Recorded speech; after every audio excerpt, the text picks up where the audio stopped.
Welcome to Kaiseki Anime, where we air new episodes every other week. Kaiseki covers currently airing anime, older series seen recently, and other relevant topics for the season. I'm your host Marina of the blog Anime B&B, and with me is my co-host Draggle of the cleverly titled Draggle's Anime Blog. This week, we discuss the anime original Zenshu. Alright, how are you doing this season, Draggle? I'm going. You're going. I'm maybe caught up on Zenshu, except for maybe the latest episode. I'm not sure. Okay, I think we have 8 episodes or something out right now. Okay. Yeah, I don't know which one I'm on, but I'm enjoying it. I am enjoying it too. It's funny though that I was actually a little bit behind on this show until I was like, oh, we need to talk about it, right? Mm. So then I needed to watch I think 4 or 5 episodes to catch up.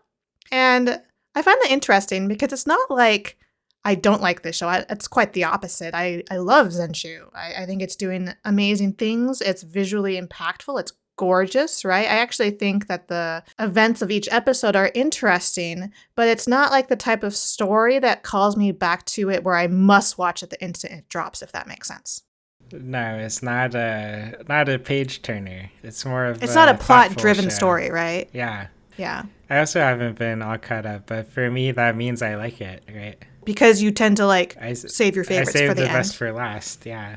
Right. So it was basically me being like, we need to talk about this. That you're like, oh, I guess I got to watch it now. Yeah, actually, I was mostly caught up on this one. Okay. I think part of the reason is my favorite shows, they require more thinking and attention. So I want to be in the proper mind state to fully enjoy them. I don't want to be like, oh, I'll watch this while I'm cooking, which I'll do for some crappy isekai show. Yeah, that makes sense. Well, I don't expect this one to, like we said, I don't think this one is plot driven. It doesn't require too much critical thinking on my part, more like just appreciation, I guess, of what I'm seeing unfold before me and the lessons that they're trying to impart to me, which are, I think, a little more subtle-ish at the start and then more blatant more recently in the past couple of episodes. I don't know if you'll agree with me.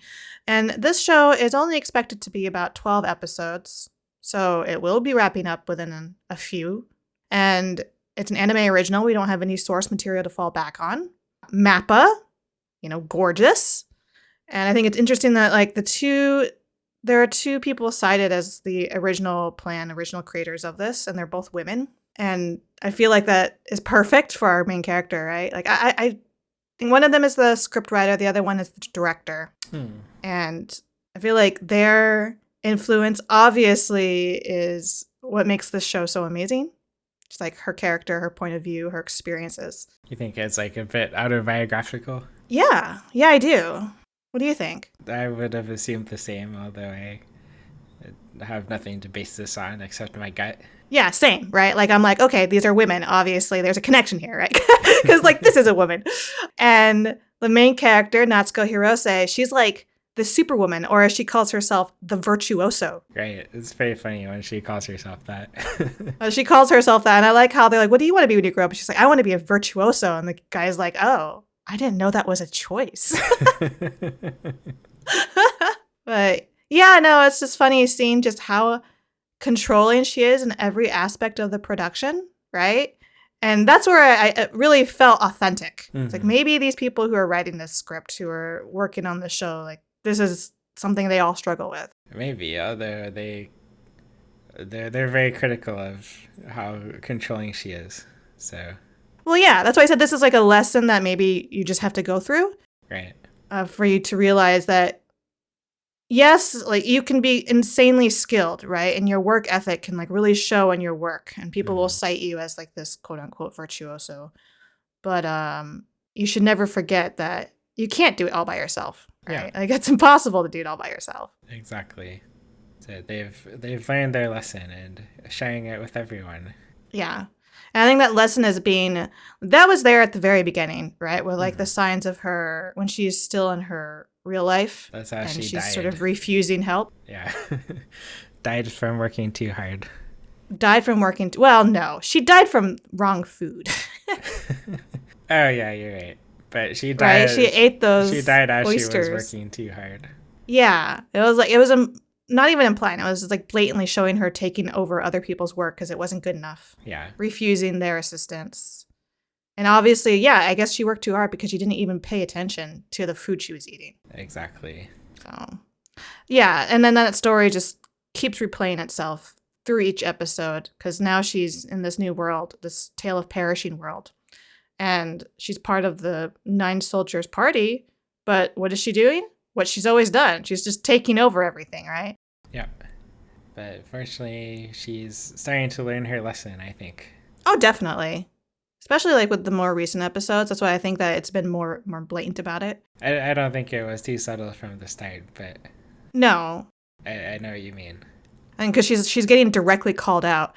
Because it seemed like in her real life as a director, people were kind of scared. I guess she had that confrontation with one of the guys, right? Mm-hmm. But like now she's getting called out by Luke. Right. And Luke Braveheart, who is the main character of A Tale of Perishing, he's sort of at the start at opposition with her. They like butt heads, right? Yep. But like the longer we see them together, at first it seems like they're just sort of reluctant party members. But then when we see her flashback, it shows just like how influential of a character he was for her. Mm-hmm. I'm like, he's actually her favorite character. I loved that. And obviously he's falling for her. Yeah, he ditched his movie love interest quite quickly. Yeah, we're talking about Destiny, right? Yeah, the one who I don't know what happened to her. She became a muscle freak. She became obsessed because she fell in love with the whole aesthetic behind Tiger Mask, right? The masked fighter wrestler dude. I don't know. And she's like, I want to do that. I want to be him. Right. Yeah, that happened also to the elf girl. Yeah. She became kind of. She found like a new reason for living, right? Which is hilarious and dramatic. Yeah. I really like that episode. That was my favorite one, I think. Why do you think that was your favorite one? It's very like emotional. Like she doesn't have any reason to live. She wants to ready to destroy the world just out of boredom mainly. These elves, man, they live forever. This is why they need to have shorter lives. I guess so, yeah. They live too long and then they just despair over the monotony of life, right? Or like the uselessness of efforts of living. Exactly. But I'm glad now she has a reason to live, even if her reason is being a fangirl. But like a fangirl for what? Like we had that temporary idol princes, right? Which is, I think, influenced by Uta no Prince Sama is the closest thing I can think of. Mm-hmm. But yeah, she saw them for that brief moment, and then she has like some drawings of them. So what is she living for? Is she going to see them again? Is she going to like create them herself? I was also confused by that, but I try not to think about it too hard. Okay, yeah, don't think about it too hard. she has an infinite life ahead of her, so maybe she can learn from the main character how to draw. Right. Or like maybe she will become a producer, right? And she will create it with her own if she can find people who are beautiful enough. Exactly. Or she'll become a virtuoso. Yeah, maybe she'll become a virtuoso. Yeah. Right. So much to live for. Did you have a favorite episode? Probably, if it's not the most recent episode, the one before it, the one that's about, it's flashbacks over the course of Natsuko's life. Okay. And her experiences with first love, which is hilarious to me that she was so obsessed. Like we see her obsession about truly experiencing experiences, right? Just she wants to be in it, be so deep in it that she can animate it as true as possible onto the screen, right? Right. Like the running boy and the fires from like the trash, the garbage thing, or anything. She just obsesses about it so that she can make it as vivid as possible for herself and for viewers. And then we see how that sort of affects the people around her. Yeah. She's crazy. She's crazy. She is. But yeah. I can relate to that. I was just cracking up that through her obsession, through her craziness, she's getting these people to fall in love with her. Yeah. The girl in her grade school years, the poor running boy, you know, in her like middle school years, her college, I think, maybe high school or college club, with how quickly she like takes over their production of their film. Yeah, that was. And then even the woman who is the of her company that she works for. I don't know what her role is. Director? Producer? I think she's producer. The older woman? Yeah. How she's like, oh, wow, this is a virtuoso. I want this animator. Yes. And then for Natsuko to have inspired such love in other people and for her own love for animation. And yet her biggest struggle right now is that she can't figure out what it means for a first love for her film that she's supposed to be producing. Yeah.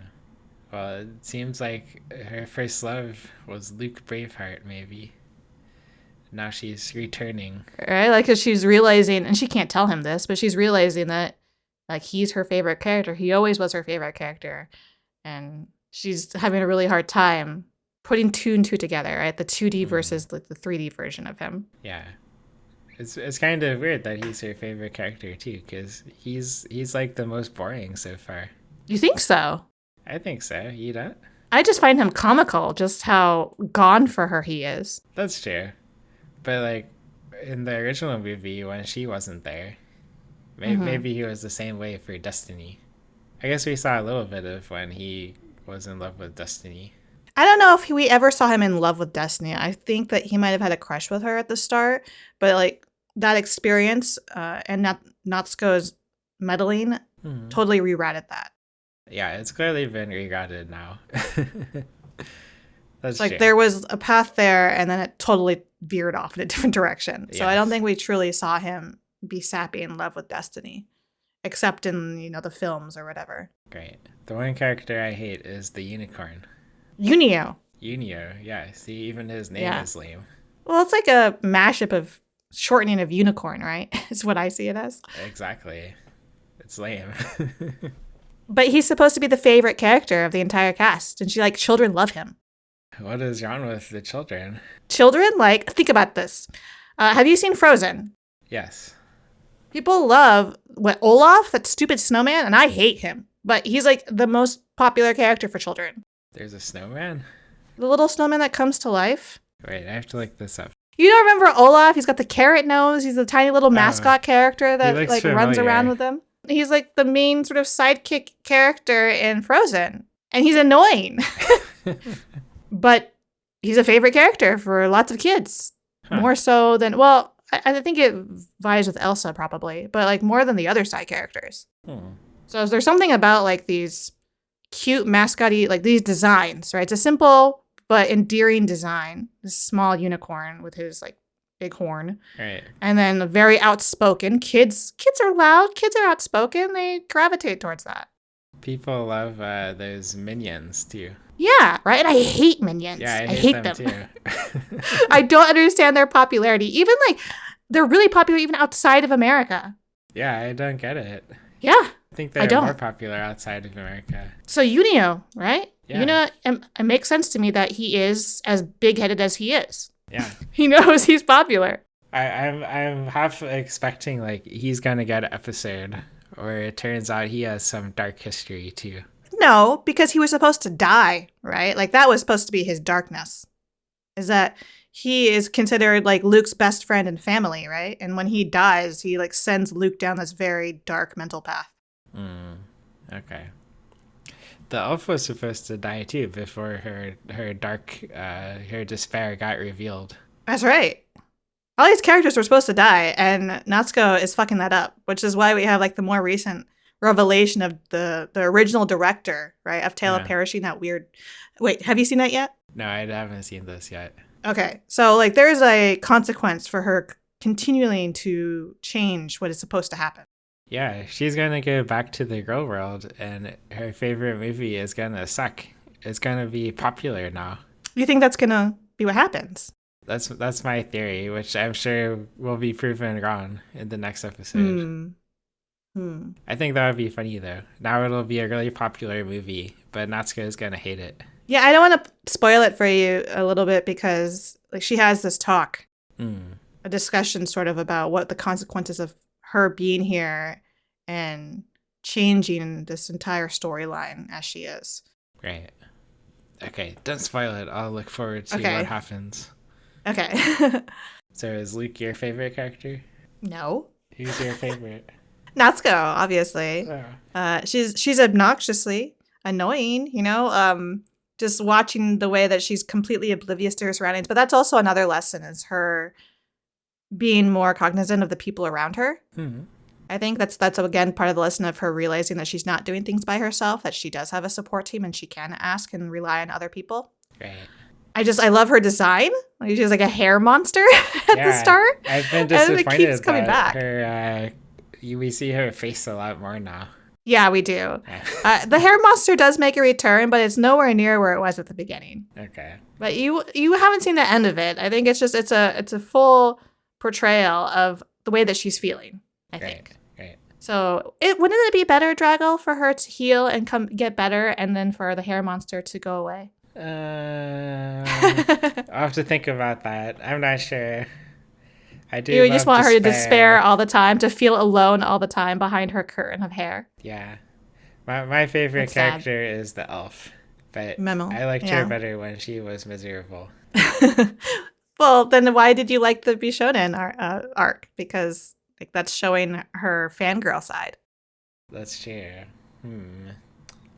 Well, I wasn't entirely thrilled with how that arc ended, but I enjoyed the lead up.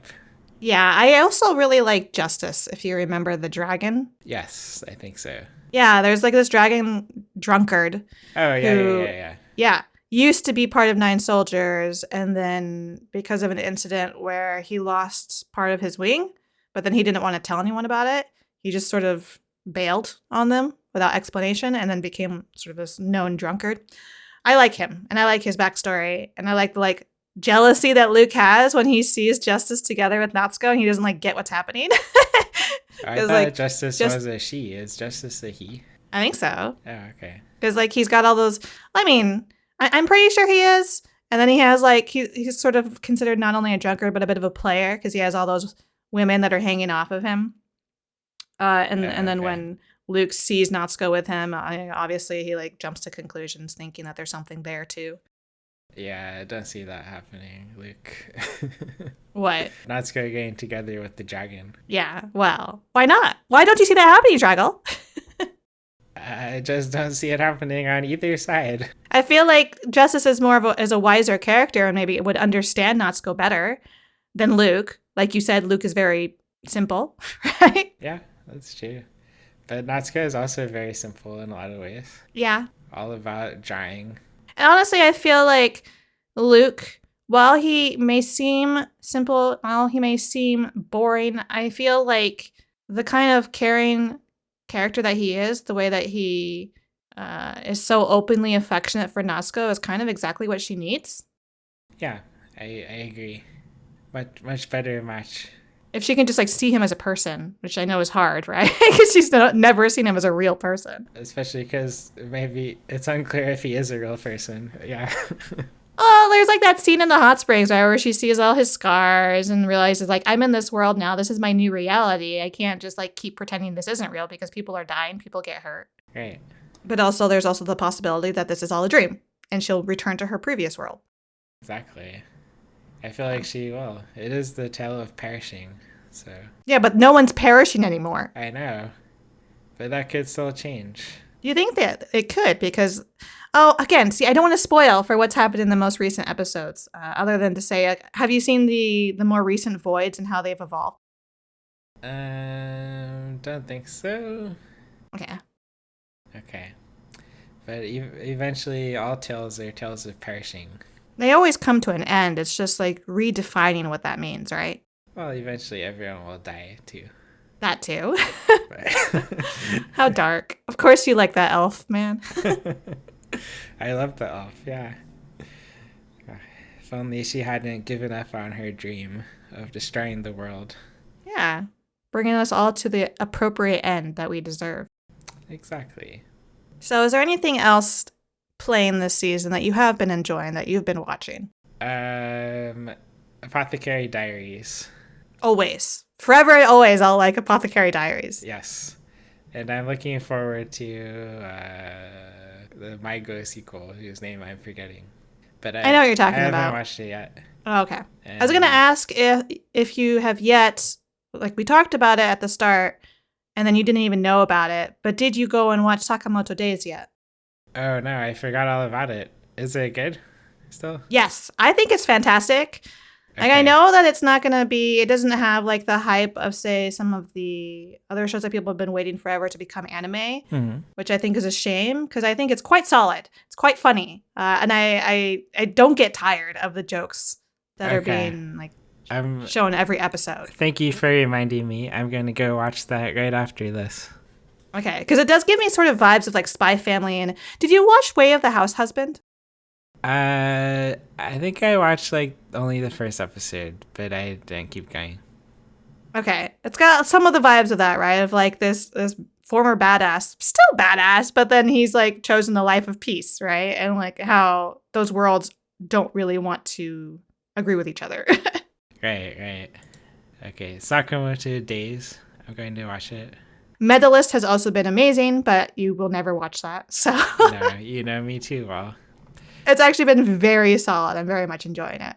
I've been enjoying Dr. Stone, where they go to California, and it's the most incorrect portrayal of California. We talked about possible. this. The redwoods, right? Yes, exactly. The redwoods along the Sacramento River in a jungle with vines. I'm glad you're enjoying it so much. I've been enjoying Dr. Detective as over the top and ridiculous as it is.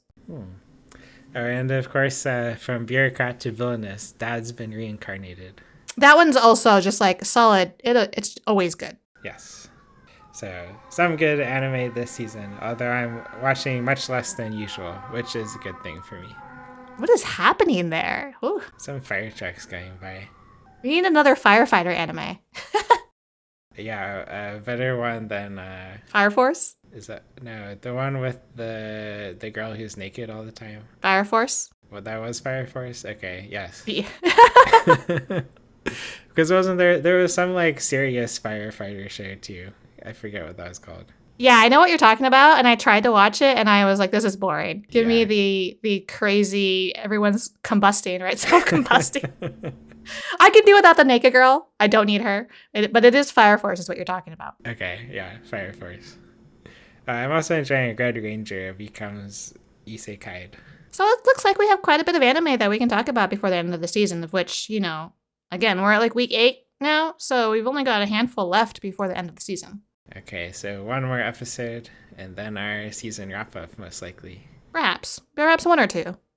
Because, like, you know how there's always the anime that start way later than others, so we'll see how they stagger. That's true. I'm also watching Re:Zero, however you call it. Yeah, I've been catching up on Re:Zero, Danmachi. Yeah, I think those were the two that were breaking, right? Yeah, that's right.